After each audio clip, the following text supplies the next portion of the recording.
बैलाचा दशक्रिया विधी करत बैलगाडा मालकाने बांधली समाधी। भावपूर्ण निरोप देताना जाधव कुटुंबाला अश्रू अनावर झाले। खरं तर मावळ परिसरात बैलगाडा शर्यत ही शेतकऱ्यांचा जीव की प्राण आहे। बैलगाडा मालक हे आपल्या बैलांचा आपल्या मुलांप्रमाणे सांभाळ करत असतात। मावळमधील नानोली गावातील शेतकरी राहुल जाधव यांनी देखील आपल्या खंड्या बैलाचा अगदी मुलाप्रमाणे सांभाळ केला होता। नुकतंच एका बैलगाडा शर्यतीत जिंकल्यावर खंड्या या बैलाचे हृदयविकाराच्या धक्क्याने निधन झाले। आपल्या लाडक्या बैलाचा मृत्यू झाल्याने त्यांच्या कुटुंबावर दुःखाचा डोंगर कोसळला। शर्यत पूर्ण करून घाटाच्या राजाचा मान मिळवून खंड्याला हृदयविकाराचा झटका आला आणि त्यात त्याचे निधन झाले। खंड्या बैलाला शेवटचा निरोप देताना त्यांनी रीतसर दशक्रिया विधी केला।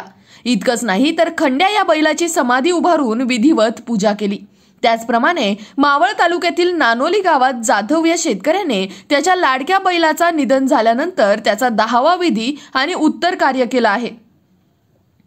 बैलगाडा शर्यतीत खंड्या या बैलाने अनेक विक्रम केले, तर रांजणगाव, लोहगाव, चरोली सारख्या 65हून अधिक ठिकाणी शर्यती जिंकल्या।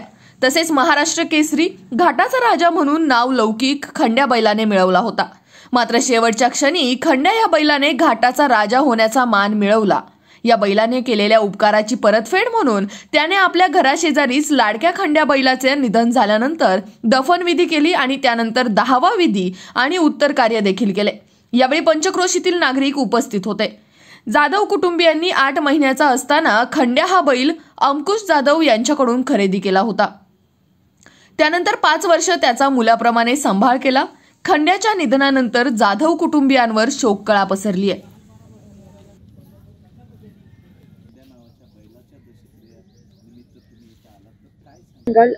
अपेक्षितच नव्हतं की एवढे लवकर आम्हाला आमचा बैल सोडून जाईल।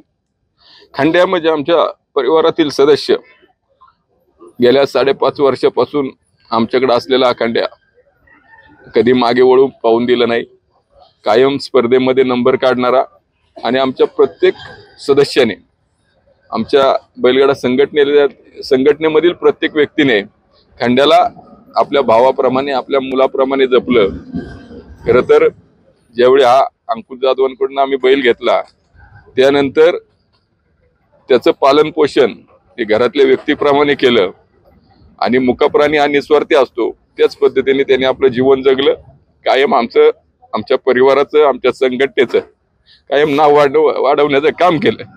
ज्यावेळी कधी बैल झुपायला कमी असताना जरी खंड्याला झुपला तरी त्यांनी मान खाली जाऊ दिली नाही। अभिमानाने आणि ताटमानेने आम्हाला घाटातून वर जाण्याची संधी खंड्याने दिली आणि म्हणून प्रत्येक वेळी आपण जीवन जगत असताना आपल्याला जो आनंद हवा असतो तो आनंद आम्हाला आमच्या खंड्याने दिला।